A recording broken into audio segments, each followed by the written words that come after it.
බොහෝ කලකට පෙර සහස්‍ර ගණනාවක කාලය වැලි තලාවෙන් වැසී ගිය ඉතිහාසය පවාමතක කළ අතිශය ගුප්ත අතීතයක අප දන්නා ලෞකික ලෝකයට වඩා බෙහෙවින් වෙනස් දේවත්වයෙන් සහ විශ්වීය බලයෙන් පිරුණු ආලෝකයේ ශිෂ්ඨාචාරයක් මේ හෙළබිමේ පැවතුනා. ඒ සැබවින්ම දෙවියන්ගේ සහ මහා කරුණාවන්තයන්ගේ යුගයයි. ඒ යුගයේ මහා පාලකයා රාවණ අධිරාජයයි.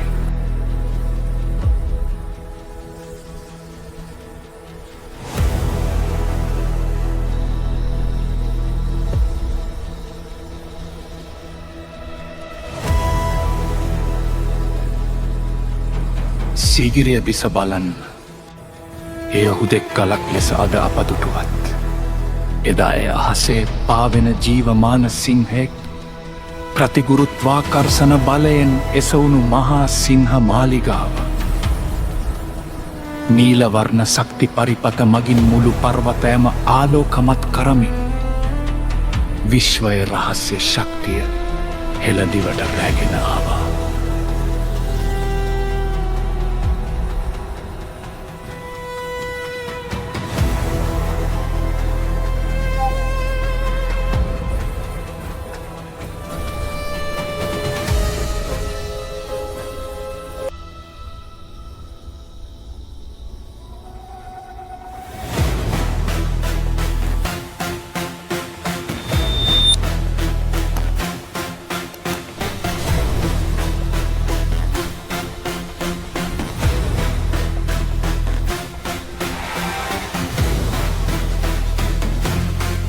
රාවණා රජුහුදු රජෙකුට වඩා විශ්වයේ නීති හඳුනන මහා යෝගී.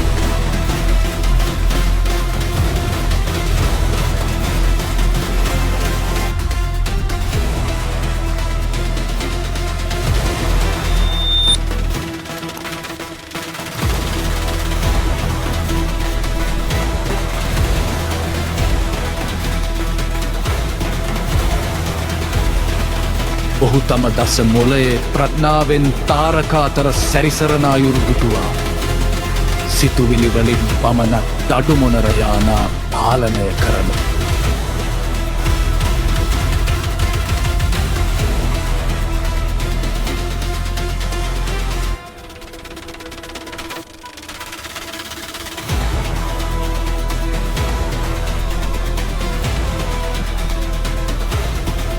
ඔහු සක්වල චක්‍රය හරහා වෙනත් ලෝක සමග සබඳතා පැවැත්වුවා.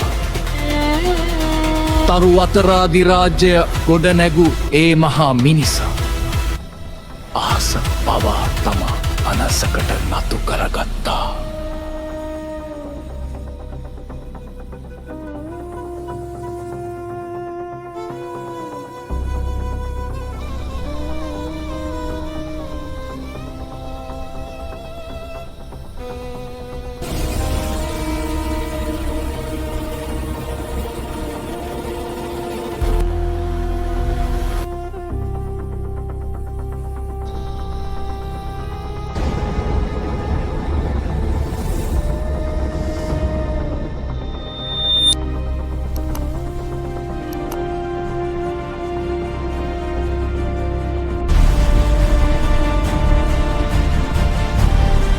නමුත් මහා විනාශකාරී යුද්ධයකින් ලොව ගිනිබත් වන බව දුටු රජු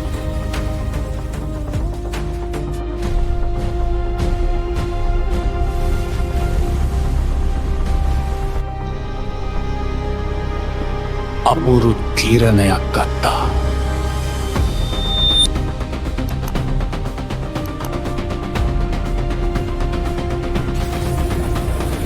ඔහු තමාදි තාක්ෂණික ද්වාරයන් සදාකාලිකව මුද්‍රා තැබුවා.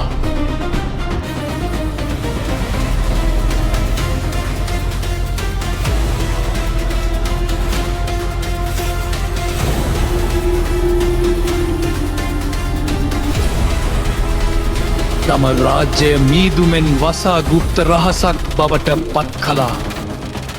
ඔහු නික්ම ගියේ අතුරු දහන් වීමට නොවේ.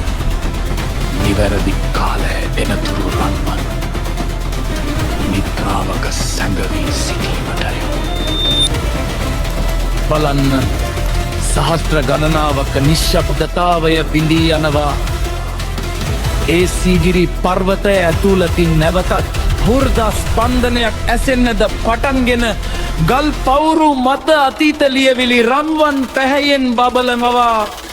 අඳුර ඉරාගෙන මහා ප්‍රර්පාවේ ආලෝකය නැවතත් විහිදෙනවා. ඔව් මහාරාවනා අධිරාජයා නැවතත් අවදි වෙනවා. මහාරාවනා පිපිදීම ආරම්භ